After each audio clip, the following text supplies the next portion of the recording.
বহুদিন আগের কথা, বাইতুল মুকাদ্দাসের এক জনপদে একজন দরিদ্র দরবেশ বাস করতেন। তার অবস্থা এতটাই করুণ ছিল যে অপুষ্টিতে তার গাল দুটো বসে গিয়েছিল, ত্বকের উপর জমেছিল কালচে ছাপ। তার জীর্ণশীর্ণ শরীরের প্রতিটি হাড় বাইরে থেকে গোনা যেত। তার পরনের জীর্ণ পোশাকে এত বেশি তালি ছিল যে আসল কাপড়টি চেনা দায়ী ছিল। কিন্তু এই চরম দরিদ্রের মাঝেও তিনি ছিলেন ধৈর্য, সহনশীলতা আর অটল বিশ্বাসের এক মূর্ত প্রতীক। তিনি সারাক্ষণ এক মনে সৃষ্টিকর্তার কাছে প্রার্থনা করতেন। তার ঠোঁটে লেগে থাকতো একটাই আরজি, হে দুজাহানের মালিক, তুমি যদি আমাকে দুর্বল ও অক্ষম করেই সৃষ্টি করে থাকো, তবে বিনা পরিশ্রমে আমার রিজিকের ব্যবস্থা করে দাও।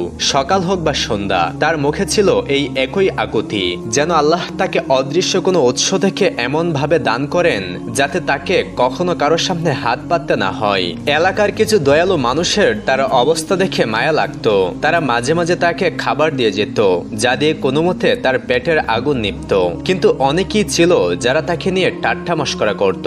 তারা একে অপরকে বলতো, দেখেছিস দাড়িওয়ালা লোকটাকে, কি সব আজে বাজে বকে সারাদিন, আল্লাহর কাছে এর আবদার তো দেখ, মনে হয় ওর মাথা খারাপ হয়ে গেছে। কেউ কেউ বলল, আরে রোজগারের জন্য তো কঠোর পরিশ্রম করতে হয়, দুনিয়াতে বড় বড় নবী রাসূলরাও খেটে খেয়েছেন, আর এই অলসটা ভাবে কোনো কষ্ট ছাড়াই তার আচল সম্পদে ভরে যাবে, এমন গুপ্তদন্ত দুনিয়াতে কেউ পায়নি। কিন্তু সেই দরবেশ ছিলেন নিজের বিশ্বাসে অটল।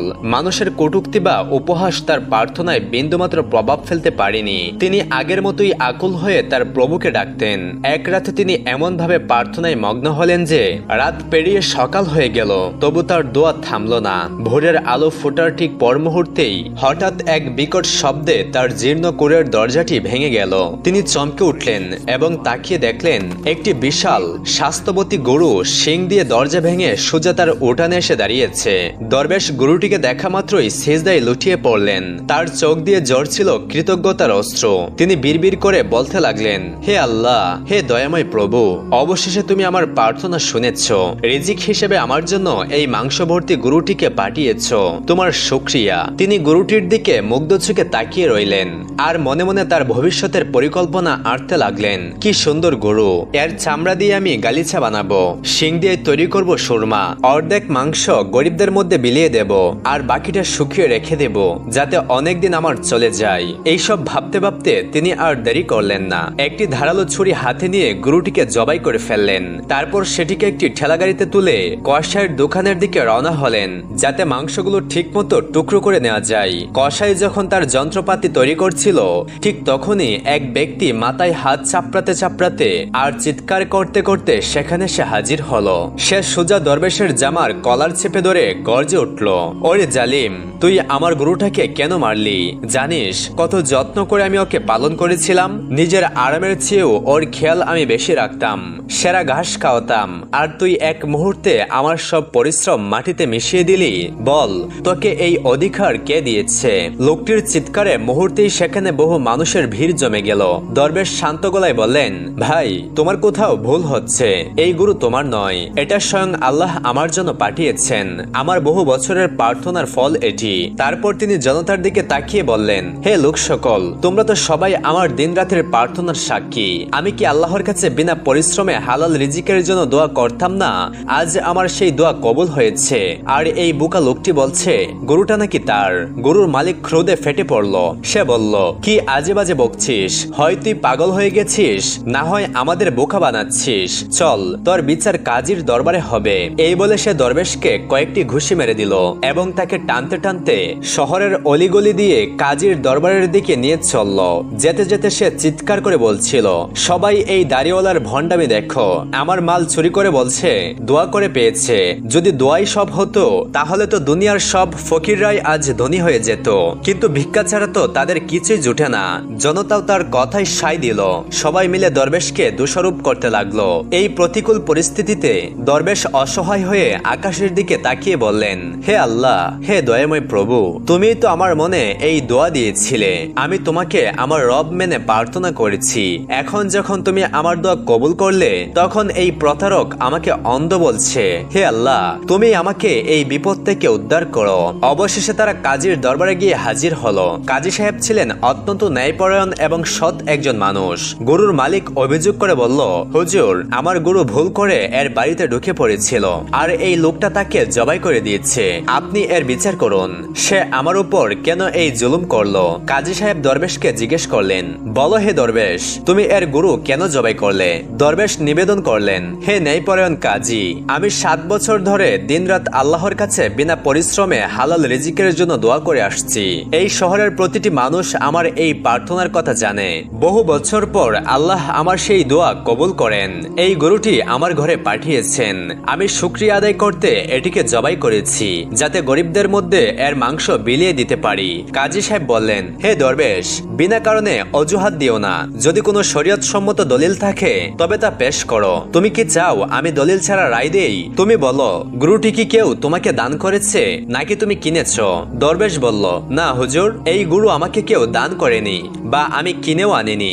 অতঃপর কাজী বললেন, হে দরবেশ, তাহলে তুমি এই গরুর মালিককে গরুর দাম দিয়ে দাও। কাজীর কথা শুনে দরবেশ হতাশ হয়ে পড়লেন এবং কান্নায় ভেঙে পড়ে বললেন, হে আমার মনের খবর রাখা মালিক, হে দয়াময় আল্লাহ, হে আমার প্রভু, তুমি এই সৎ কাজীর মনে আমার সত্যটা প্রকাশ করে দাও।